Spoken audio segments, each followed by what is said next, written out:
किसी भी आपराधिक कृत्य को कारित करने वाला व्यक्ति अपराधी कहा जाता है, लेकिन अपराधी होने के साथ साथ वह एक इंसान भी तो है। तो इसी इंसानियत की लाज को बचाने के लिए, इनोसेंट पर्सन को कानून के क्रूएल बिहेवियर से बचाने के लिए और कन्विक्शन सिस्टम को और लिबरल बनाने हेतु अपने कॉन्स्टिट्यूशन के आर्टिकल 20 में जो भी प्रोविजंस दिए गए हैं उन्हें prohibition in respect of conviction in offence के नाम से जानते हैं। तो आइए इसको प्रारंभ से आरंभ करते हैं।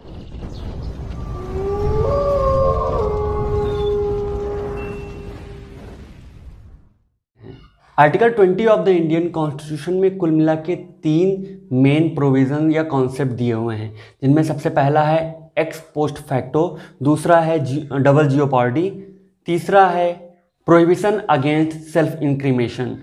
अब अगर इसके सबसे पहले पॉइंट जो कि एक्स पोस्ट फैक्टो है उसकी बात करें तो यह कानून को रेट्रोस्पेक्टिव लॉज बनाने से मना करता है, उन्हें प्रोहिबिट करता है। रेट्रोस्पेक्टिव लॉज वो लॉज होते हैं जिनमें किसी व्यक्ति को उनके पूर्व में किए गए कृत्यों के लिए प्रेजेंट टाइम में पनिश किया जा सकता है।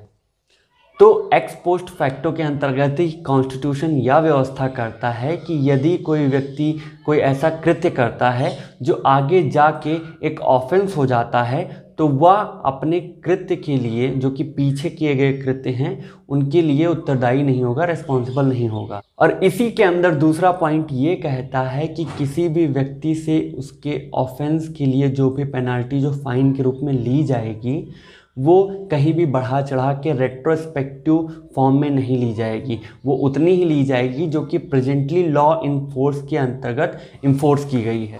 तो इस पॉइंट को हम एक एग्जांपल के थ्रू समझते हैं। मान लीजिए स्कूल टाइम में आपने अपने फ्रेंड की कुर्सी उसके बैठते वक्त खींच दी थी, जिसकी वजह से वो गिरा और उसको चोट भी लग गई। अब कुछ दिन बाद एक ऐसा लॉ आता है जो आपके इस एक्ट को पनिशेबल बना देता है, ऑफेंस बना देता है। तो इस केस में आपका फ्रेंड कहीं भी आपके खिलाफ आपके पूर्व में किए गए कृत्यों के लिए आपके ऊपर केस दायर नहीं कर सकता। अब आते हैं दूसरे पॉइंट पे जो कि है डबल जियोपार्डी।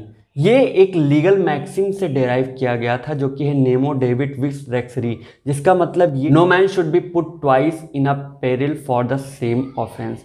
दैट मीन्स किसी भी एक व्यक्ति को उसके किए गए कृत्यों के लिए 2 बार सजा नहीं मिलेगी।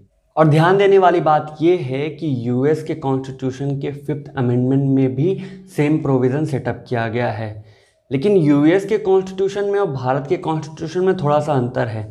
भारत का जो ये पॉइंट, ये जो प्रोविज़न है, ये थोड़ा नैरो सेंस का हो जाता है, जबकि यूएस का जो भी पॉइंट है वो बहुत ही वाइडन है। यूएस में व्यक्ति इस राइट का फ़ायदा पनिशमेंट के साथ साथ प्रोसिक्यूशन की अवस्था में भी उठा सकते हैं, जबकि भारत में प्रोसिक्यूशन के साथ साथ पनिशमेंट होना अत्यंत आवश्यक है।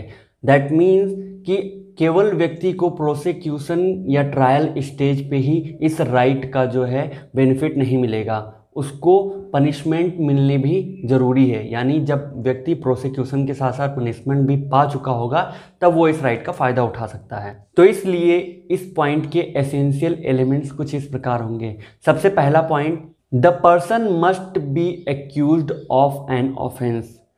दूसरा पॉइंट, प्रोसीडिंग कोर्ट के समक्ष जानी चाहिए। तीसरा पॉइंट कि पर्सन जो है प्रोसिक्यूटेड और पनिश्ड दोनों हो चुका हो। और चौथा पॉइंट ये कि वो जो भी केस उसके ऊपर किया जा रहा है वो उसी सेम ऑफेंस के लिए हो जिसके लिए वो एक बार सज़ा पा चुका है। अब इस पॉइंट को समझते हैं एक बहुत ही सिंपल एग्जाम्पल के साथ में।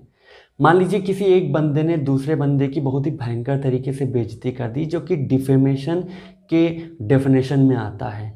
अब जिस बंदे की बेइज्जती हुई है उसके पास 2 ऑप्शन हैं, या फिर वो सिविल प्रोसीडिंग्स के थ्रू जिस बंदे ने उसकी बेइज्जती करी है उससे कंपनसेशन मांगे, और या फिर वो उसे सेक्शन 499 ऑफ आईपीसी डिफेमेशन के अंडर में उसे पनिशमेंट दिलवाने के लिए सूट दायर करें।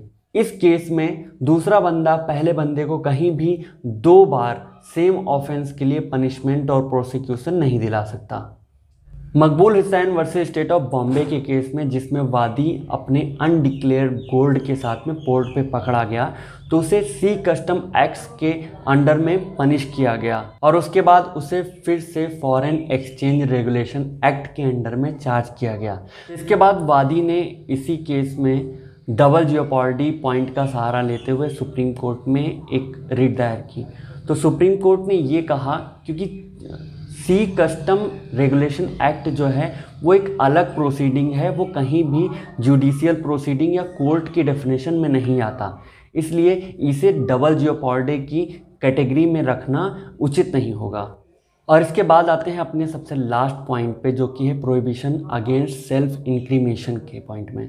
इसके अंडर में ये प्रोविज़न सेटअप किया गया है कि जब तक गिल्टी प्रूव ना हो जाए तब तक व्यक्ति को इनोसेंट ही माना जाएगा। दूसरी बात, किसी भी बंदे को अपने ही विरुद्ध गवाही देने के लिए या साक्ष्य के रूप में उपलब्ध होने के लिए विवश नहीं किया जाएगा।